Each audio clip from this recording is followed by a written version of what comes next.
അകത്തേക്ക് കയറിയ ധ്രുവ് ജാൻവിയെ കാണാൻ ശ്രമിച്ചെങ്കിലും നടന്നില്ല. രാത്രി ഫുഡ് കഴിക്കുമ്പോൾ പോലും ജാൻവി ഉണ്ടായിരുന്നില്ല കഴിക്കാൻ. അതവനെ വല്ലാത്തൊരവസ്ഥയിലേക്ക് എത്തിച്ചു. അവൻ വേഗം ഫുഡ് കഴിച്ച് മുകളിലേക്ക് പോയി. എല്ലാവരും ഉറങ്ങിയെന്ന് മനസ്സിലായതും ധ്രുവ് പതിയെ മുറി തുറന്ന് പുറത്തിറങ്ങി. അവൻ്റെ ഡോർ ചാരിയിട്ടു. താഴേക്ക് സ്റ്റെപ്പ് ഇറങ്ങി. ജാൻവിയുടെ മുറിയുടെ മുൻപിലെത്തി ഒന്ന് ശ്വാസം വലിച്ചെടുത്തുകൊണ്ട് ഡോറിൽ പതിയെ തട്ടി. അവൾ തുറന്നതും അവൻ കാറ്റുപോലെ അകത്തേക്ക് കയറി വാതിലടിച്ച് കുറ്റിയിട്ടു. അവനെന്താ ചെയ്യുന്നതെന്ന് മനസ്സിലാകാതെ അവൾ അന്തം വിട്ടു നിന്നു. അവൻ നേരെ പോയി അവളുടെ ബെഡിൽ കയറി കിടന്നു. ധ്രുവേട്ട, ഇതെന്തേ കാണിക്കുന്നേ? ഞാനൊന്നും കാണിച്ചില്ലല്ലോ, എല്ലാം ഓക്കെ അല്ലേ? അവനെ ഒന്ന് മൊത്തത്തിൽ നോക്കിക്കൊണ്ട് അവൻ പറഞ്ഞതും അവൾ തലക്കടിച്ചുകൊണ്ട് അടുത്തേക്ക് വന്നു. അതല്ല ഞാൻ ഉദ്ദേശിച്ചത്, ഇതെന്താ ഇവിടെ കിടന്നെന്നാ? അതെന്തിനാണെന്ന് നിനക്കറിയില്ലേ? ഞാൻ വന്നിട്ട് എത്ര നേരമാടി? ഇത്ര നേരമായിട്ട് നീ ഇതുവരെ എവിടെയായിരുന്നു? ഞാൻ പറഞ്ഞിട്ടുള്ളല്ലേ എൻ്റെ കൺമുന്നിലുണ്ടായിരിക്കണമെന്ന്. എന്നിട്ടോ ഞാൻ വന്നപ്പോൾ മുതൽ നിന്നെ നോക്കി നടക്കുക. പിന്നെ വന്നപ്പോൾ മുതൽ നോക്കിപ്പോലും ആ പെണ്ണിനെ കെട്ടിപ്പിടിച്ച് വർത്താനം പറഞ്ഞു നിന്നു പോരാ, എന്നിട്ട് ചോദിക്കാൻ വന്നിരിക്കുന്നു പാതി രാത്രിക്ക്. അവൾ പറഞ്ഞു കേട്ട് ഞെട്ടി നിൽക്കുവാണ് ധ്രുവ്. കാരണം അവളിങ്ങനെ തറക്കുത്തരം പറയുമെന്ന് അവന് പുതിയ അറിവായിരുന്നു. ആദ്യത്തെ നെട്ടൽ കഴിഞ്ഞപ്പോൾ അവൾ പറഞ്ഞ കാര്യോർത്തപ്പോൾ ചിരി വന്നു. ആ ചിരിയോടെ അവൻ അവളെ പിടിച്ച് ബെഡിലേക്ക് വലിച്ചിട്ടു. എന്നിട്ട് അവളുടെ മേലെ കയറി കിടന്നു. പെണ്ണ് പകച്ച് നോക്കുന്നുണ്ട്, അവനെ തള്ളി മാറ്റാനും നോക്കുന്നുണ്ട്. എവിടെ മാറാൻ? അവൻ ഉടുമ്പ് പിടിച്ച പോലെ അള്ളിപ്പിടിച്ചിരിക്കുവാണ്. ഒന്നടങ്ങിക്കിടക്കേണ്ട പെണ്ണെ, ഇല്ല വേറെ വല്ലതും കൂടി ചെയ്തു പോകുമേ. അത് കേട്ടതും അവളൊന്ന് ഞെട്ടി. പിന്നെ അനങ്ങാതെ അങ്ങനെ തന്നെ കിടന്നു. ധ്രുവ് പറഞ്ഞതുപോലെ ചെയ്യുമെന്ന് അവൾക്കറിയാം. നല്ല അനുഭവമുണ്ടേ. അപ്പോൾ എൻ്റെ പെണ്ണിന് കുശുമ്പൊക്കെ ഉണ്ടല്ലേ? നിന്റെ കുശുമ്പ് എനിക്ക് ഇഷ്ടമായി. അത് പറഞ്ഞ് അവളുടെ കഴുത്തിടയിലേക്ക് അവൻ്റെ മുഖം പൂഴ്ത്തി വെച്ചു. അവൾ നീങ്ങിക്കൊണ്ട് പൊങ്ങി.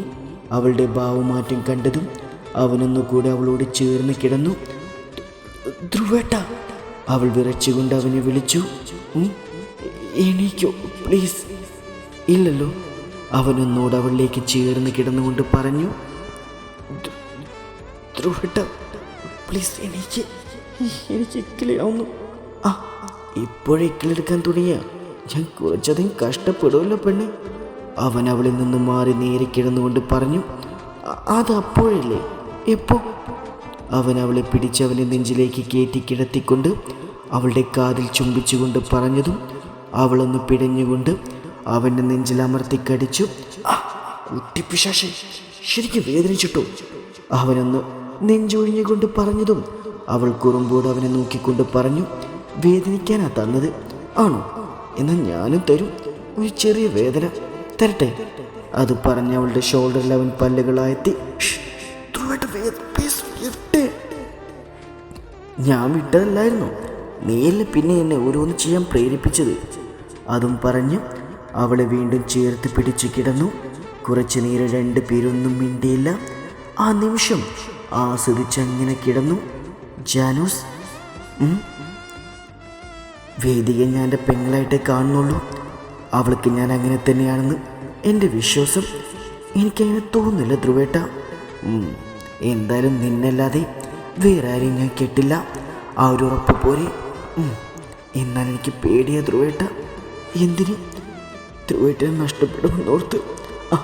ഈ പെണ്ണ്, എനിക്കൊരു വാക്കേ ഉള്ളൂ. പിന്നെ ഒരു കാര്യം, എന്നോട് വേദിയെ കെട്ടാൻ പറഞ്ഞ ആ നിമിഷം ഞാൻ നിന്നെ സ്വന്തമാക്കും. എൻ്റെ താലി നിൻ്റെ കഴുത്തിലുണ്ടാകും. അപ്പോൾ സമ്മതക്കുറവൊന്നുമില്ലല്ലോ അല്ലേ? അവൻ ഒന്നുകൂടെ അവളെ പൊതിഞ്ഞ് പിടിച്ചുകൊണ്ട് കിടന്നു. കുറച്ചു നേരമായിട്ടും അവൻ്റെ അനക്കമൊന്നും കേൾക്കാഞ്ഞിട്ട് അവൾ തലപൊക്കി നോക്കിയപ്പോൾ ചെറുക്കൻ നല്ല ഉറക്കം. പിന്നെ അവനെ വിളിച്ചെഴുന്നേൽപ്പിക്കാൻ അവൾക്ക് തോന്നിയില്ല. അവനെ നോക്കിക്കിടന്നുകൊണ്ട് അവളുടെ കണ്ണുകൾ അടഞ്ഞു പോയി. ഉറക്കത്തിൽ നിന്ന് ധ്രുവ് ഞെട്ടി കണ്ണുകൾ തുറന്നു. നെഞ്ചിലെന്തോ ഭാരം തോന്നി നോക്കിയപ്പോഴാണ് അവൻ്റെ നെഞ്ചിൽ തലവെച്ചുറങ്ങുന്ന ജാൻവിയെ കണ്ടത്. അവൻ അവളെ വാത്സല്യത്തോട് ചേർത്ത് പിടിച്ചു. പെട്ടെന്നെന്തോ ഓർത്തു പോലെ ഞെട്ടി എഴുന്നേറ്റു. എൻ്റെ കൃഷ്ണ, സമയത്രയെന്നൊരു പിടിയില്ലല്ലോ. ഞങ്ങളിവിടെ ഒന്നിച്ച് കണ്ടാൽ തീർന്നു. അവൻ കൈയെത്തിച്ച് അവൻ്റെ ഫോൺ എടുത്ത് സമയം നോക്കി. 5:30. അവൻ ജാൻവിയെ മാറ്റിക്കിടത്തി ഒന്നുകൂടെ പുതുപ്പിച്ച് കൊടുത്തിട്ട് അവൻ പതിയെ ഡോർ തുറന്ന് പുറത്തിറങ്ങി. അവളുടെ ഡോർ ചേർത്തടിച്ചുകൊണ്ട് അവൻ മുറിയിലേക്ക് പോയി. രാവിലെ കണ്ണു തുറന്ന ജാൻവി ഒരു ഞെട്ടിലോട് ചാടി എഴുന്നേറ്റു. ചുറ്റും നോക്കിയ ധ്രുവിനെ അവൻ അവിടെ കാണാത്തതും അവിടുന്ന് ശ്വാസം വലിച്ചെടുത്തുകൊണ്ട് ഫ്രഷാകാനായി കയറി. കുളിച്ചുകൊണ്ടിരിക്കുമ്പോഴും അവളുടെ ഓർമ്മകൾ തലേ ദിവസത്തെയായിരുന്നു. അത് അവളുടെ ചുണ്ടിലൊരു പുഞ്ചിരിയും നാണവും കലർത്തി. ധ്രുവ് എഴുന്നേൽക്കാൻ താമസിച്ചു പോയി. സാധാരണ ജോഗിയും ശേഖരനും ധ്രുവ് ഒന്നിച്ചാണ് പോകാറുള്ളത്. അവൻ എഴുന്നേറ്റ് ഫ്രഷായി താഴേക്ക് വന്നപ്പോൾ സിറ്റ് ഔട്ടിലിരുന്ന് ന്യൂസ് പേപ്പർ വായിക്കുന്ന ശേഖരനെ കണ്ടു. ഗുഡ് മോർണിംഗ് അച്ചാച്ചി. ആ ഗുഡ് മോർണിംഗ്. നീ എണീക്കാൻ ലേറ്റായോ? ആ ഇച്ചിരി ലേറ്റായി. അച്ചാച്ച ഇന്നലെ എപ്പോൾ എത്തി? ഞാനെത്തിയപ്പോൾ 11 കഴിഞ്ഞു. അല്ല ഇന്നലെ നീ എവിടെ കിടന്നത്? ഞാൻ രാത്രി നിന്ന് റൂമിൽ വന്നപ്പോൾ അവിടെ നീ ഉണ്ടായിരുന്നല്ലോ. ഞെട്ടി ചെറുക്ക് നല്ല അസ്ഥലായി ഞെട്ടി. അവൻ ഞെട്ടൽ മറച്ചു വെച്ചുകൊണ്ട് ശേഖരനൊന്ന് പാളി നോക്കി. നോട്ടം ന്യൂസ് പേപ്പറിൽ തന്നെയാണെന്ന് മനസ്സിലായതും അവൻ നെഞ്ചൊന്ന് തടവി. ഞാൻ ഇന്നലെ ടെറസിലായിരുന്നു അച്ചാച്ച. ടെറസിലോ? അതെന്തിനി? അത് ചുമ്മാ ഉറക്കം വരാതിരുന്നപ്പോൾ അങ്ങോട്ട് കയറിയതാ. കുറച്ച് കഴിഞ്ഞപ്പോൾ അവിടെ കിടന്നതിന് ഉറങ്ങിപ്പോയി. ആയിക്കോട്ടെ. ശേഖരൻ അമൃത്തി മൂളിക്കൊണ്ട് ന്യൂസ് പേപ്പർ വായിച്ചുകൊണ്ടിരുന്നു. ധ്രുവിന് പിന്നെ അവിടെ നിൽക്കാൻ തോന്നിയില്ല. അവൻ പതിയെ മുറ്റത്തേക്കിറങ്ങി ഗാർഡൻ്റെ ഇടയിലൂടെ നടന്നു. അവൻ പോയ വഴിയെ നോക്കി ശേഖരൻ നാക്കി ചിരിച്ചു. ജാൻവി എഴുന്നേറ്റ് അടുക്കളയിൽ ലീലയെ സഹായിക്കുമായിരുന്നു. അടുക്കളപ്പണി ഒരു കുറച്ചിലായിട്ട് അവൾക്ക് തോന്നിയിട്ടില്ല. അതുകൊണ്ട് തന്നെ ഇന്നവരെ രാവിലെ അവൾ സഹായിക്കും. അങ്ങനെ അടുക്കളയിൽ നിൽക്കുമ്പോഴാണ് വേദിക അങ്ങോട്ട് വന്നത്. വേദിക്ക് രാവിലെ കുളിക്കുന്ന പരിപാടിയൊന്നുമില്ല. അതുപോലെ കുറച്ച് മോഡേൺ ഡ്രസ്സാണ് യൂസ് ചെയ്യുന്നത്. വേദിക വരുമ്പോൾ ജാൻവി കപ്പിലേക്ക് ചായ പകർത്തിയിരുന്നു. ജാൻവിയെ കണ്ടപ്പോൾ വേദിക്ക് ദേഷ്യം തോന്നി. അവൾ ജാൻവിയെ മൊത്തത്തിലൊന്ന് നോക്കി പുറംതിരിഞ്ഞ് നിൽക്കുമായിരുന്നു കൊണ്ട് ജാൻവി അവളെ കണ്ടില്ല. യെല്ലോ ആൻഡ് ഗ്രീൻ കോംബോയിലുള്ള ഒരു ധാവണിയാണ് ജാൻവിയുടെ വേഷം. ഇവൾ കുടുക്കത്തെ ഗ്ലാമർ തന്നെ. ഇങ്ങനെയൊക്കെ കണ്ട് ആരെങ്കിലും ഇതിൻ്റെ പുറകെ പോകും.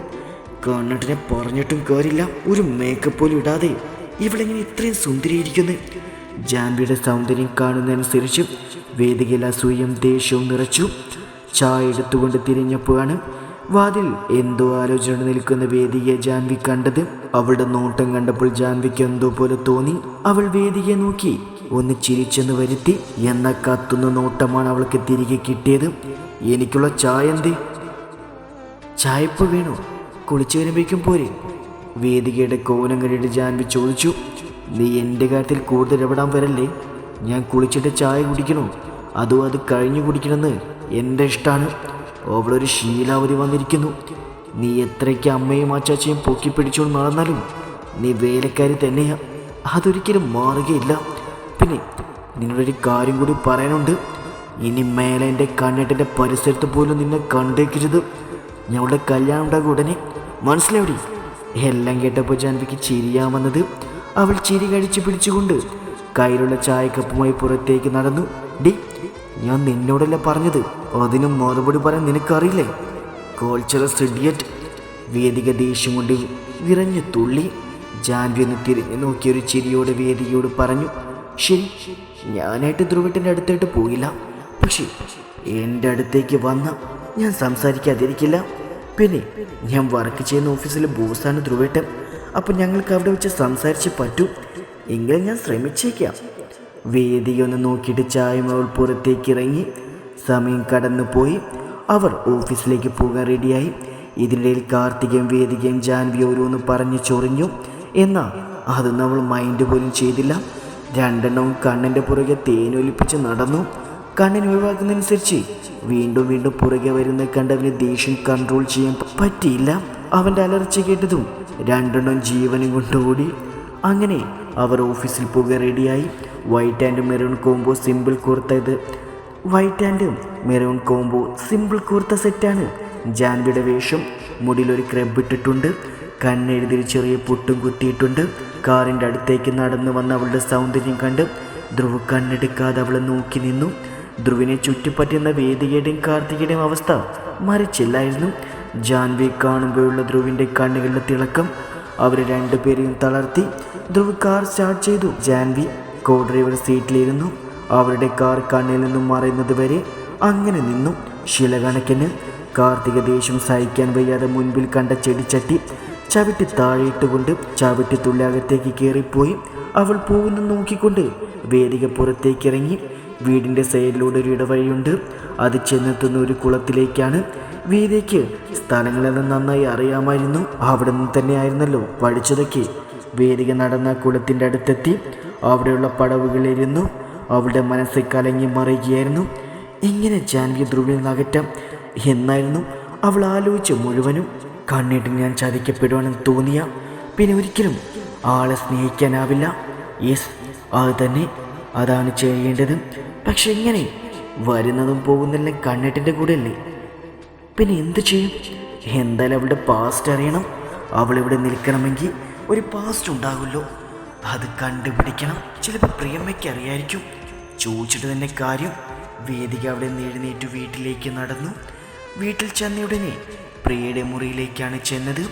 അവിടെ എത്തിയപ്പോൾ പ്രിയയെ കാണുന്നില്ല. ഇതെവിടെ പോയി? വേദിക താഴെ ഇറങ്ങി ചെന്നപ്പോഴാണ് പ്രിയ അടുക്കളയിൽ നിൽക്കുന്നത് കണ്ടത്. പ്രിയമ്മേ, മോളെവിടെയായിരുന്നു? ഞാൻ കുറച്ചു നേരം അന്വേഷിക്കുന്നു. ഞാൻ ചുമ്മാ എല്ലായിടത്തും കണ്ടു നടന്നതാ. കണ്ണിട്ട് പോയപ്പാകെ ഒറ്റപ്പെട്ടതുപോലെ. കണ്ണിട്ടിനെ എപ്പോഴും എന്നെ കണ്ടുകൊണ്ടിരിക്കണമെന്ന് അവസാന വാചകം നാണമെന്ന വികാര ആവശ്യത്തിൽ കൂടുതൽ വാരി വിതറിക്കൊണ്ട് അവൾ പറഞ്ഞു. അവൾ പറഞ്ഞു കേട്ട് പ്രിയയുടെ മനസ്സ് നിറഞ്ഞു. ഇനിയും നിങ്ങളുടെ വിവാഹം താമസിപ്പിക്കുന്നില്ല. ചേട്ടനോട് വരാൻ പറഞ്ഞിട്ടുണ്ട്. ഓ സത്യം, അച്ഛൻ വരുന്നുണ്ടെന്ന്? അതെ, അമ്മയും പറഞ്ഞു ഇനിയും വൈകിക്കണ്ടെന്ന്. സമാധാനമായി പ്രിയമ്മേ. എനിക്ക് പെട്ടെന്ന് പ്രിയമ്മയുടെ കൂടെ നിൽക്കാൻ പറ്റുമല്ലോ. അവൾ അവരെ കെട്ടിപ്പിടിച്ചുകൊണ്ട് പറഞ്ഞു. അവർ തിരിച്ചവളെ തലോടിക്കൊണ്ട് നിന്നു. വാ പ്രേമേ, എനിക്ക് കുറച്ച് കാര്യങ്ങൾ അറിയാനുണ്ട്. എന്താ മോളെ? അല്ല, ഈ ജാൻവിയുടെ ശരിക്കുള്ള വീട് എവിടെയാണ്? അവളിവിടെ വന്ന് നിൽക്കണമെങ്കിൽ എന്തെങ്കിലും കാരണം ഉണ്ടാകുമല്ലോ. അതൊക്കെ പ്രിയമ്മയ്ക്ക് അറിയുമോ? അറിയാം. നീ വാ, എൻ്റെ റൂമിൽ ചെന്ന് പറഞ്ഞു തരാം. ആ പെണ്ണിയുടെ അച്ഛൻ്റെയും അമ്മയുടെയും പെറ്റാണ്. ഈ നമ്മളെന്തെങ്കിലും പറയുന്നത് കേട്ടിട്ട് വേണം നമ്മുടെ തലയിൽ കയറാൻ. ഇവളെങ്ങനെയാണ് പ്രേമേ എല്ലാവർക്കും ഇത്രയും പെറ്റായത്? ആദ്യം വന്നപ്പോൾ എനിക്കിഷ്ടമായിരുന്നു അവളെ. നല്ല സുന്ദരി കൊച്ചായിരുന്നു, നല്ല സ്വഭാവം. അതിൻ്റെ അവസ്ഥകളൊക്കെ കേട്ടപ്പോൾ ശരിക്കും സങ്കടം തോന്നി. ഞാൻ കാനഡയ്ക്ക് തിരിച്ചു പോകുമ്പോൾ അവൾ ചേർത്ത് പിടിച്ചിട്ടാണ് പോയത്. അത് ആത്മാർത്ഥമായിട്ടായിരുന്നു. അവിടെ എത്തിയിട്ടും ഞാനും ദൈവത്തിനും ജാൻവിയെക്കുറിച്ച് സംസാരിക്കുമായിരുന്നു. പിന്നെ അപർണ പറഞ്ഞ് കേട്ടപ്പോൾ എനിക്ക് ദേഷ്യമായി. പിന്നെ കണ്ണിൻ്റെ കാര്യം, അത് നമ്മൾ നേരത്തെ തീരുമാനിച്ചല്ലേ? നിങ്ങൾ തമ്മിൽ ഇഷ്ടത്തിലായിരുന്നു കൊണ്ടല്ലേ നിങ്ങളുടെ വിവാഹം വരെ ഉറപ്പിച്ചത്? അതുകൊണ്ടാണ് എനിക്ക് ദേഷ്യം വന്നത് തന്നെ. പ്രിയ അവസാനം പറഞ്ഞ വാക്കുകൾ വേദികൾ ഞെട്ടലുണ്ടാക്കി.